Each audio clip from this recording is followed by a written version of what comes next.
Ezeiza Massacre. The Ezeiza Massacre, Spanish pronunciation, eઃsejsa, took place on June 20, 1973, at Puente 1234. 722,438 deges 58.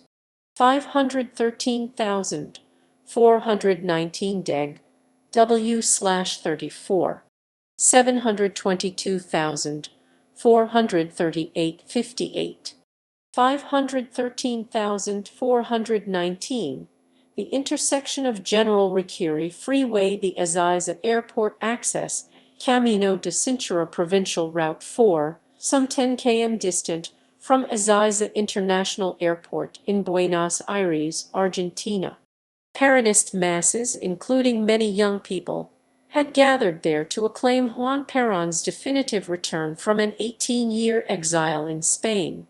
The police estimated 3.5 million people had gathered at the airport. In his plane, Perón was accompanied by President Héctor Cámpora, a representative of the Peronists' left wing, who had come to power on May 25, 1973, amid popular euphoria and a period of political turmoil. Cámpora was opposed to the Peronist right wing, declaring during his first speech that the spilled blood will not be negotiated.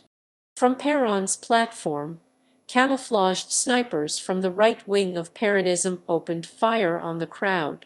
The left-wing Peronist Youth, the Montoneros, were targeted and trapped. At least 13 bodies were subsequently identified, and 365 were injured during the massacre.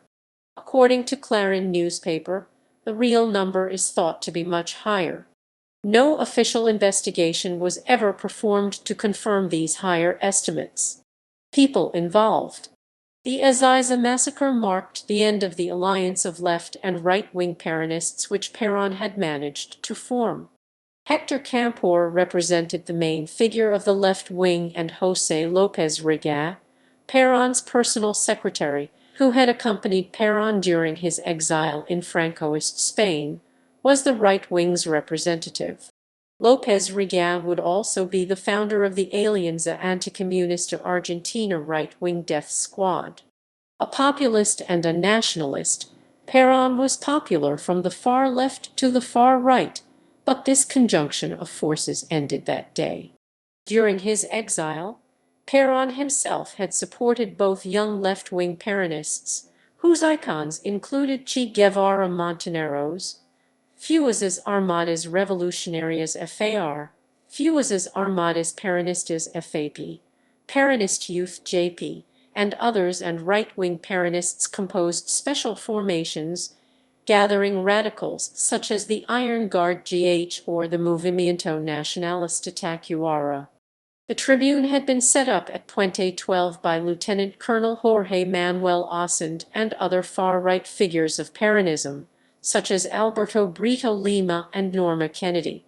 Lorenzo Miguel, Juan Manuel Abal Medina, and José Ignacio Ricchieri, General Secretary of the CGT Confederación General del Trabajo controlled by the Peronist right wing, had the responsibility of organizing the Peronists' mobilization to Ezeiza. Members of the Union Obrera Metallurgica trade union, the Juventud Sindical Peronista, and other right-wing sectors were also on Perón's tribune, facing the left-wing groups in the crowds. FAR, Montoneros, JP, and others. The FAP had disarmed on May 25, 1973. Italian terrorist Stefano del Chiaie, who worked in Operation Gladio, but also maintained links with the Chilean DINA, and Turkish Grey Wolves member Abdullah Katli, was also present at Ezeiza, according to investigations by Spanish Judge Baltasar Garzón. Carlos El Indio Castillo, member of the Concentration Nacionalista Universitaria CNU, also took part in the massacre. Political context. The massacre had been planned to effect the removal of President Héctor Cámpora, a moderate of the left wing, from power.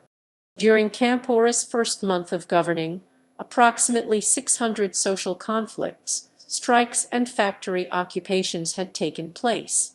workers managed to obtain wage increases and better working conditions.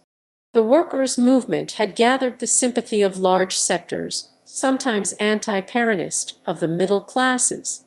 On June 2, 1973, José Ignacio Ricchieri, General Secretary of the CGT, had responded to a Cuban delegate to the CGT Congress asking for a toast in honor of Che Guevara, that they were against left-wing imperialism. The Peronist right wing gradually took control of the whole of the trade union organization, placing people close to the leader José Ignacio Ricchieri. Effects. The Ezeiza massacre marked the end of the transition period of Cámpora, who had succeeded the military dictatorship of General Alejandro Llanos. According to Hugo Morneau, if October 17, 1945, may be considered as the founding act of Peronism, by the general strike and the presence of the masses imposing their will of support to Perón, the June 20, 1973 massacre marks the entrance on the scene of the late right-wing Peronism.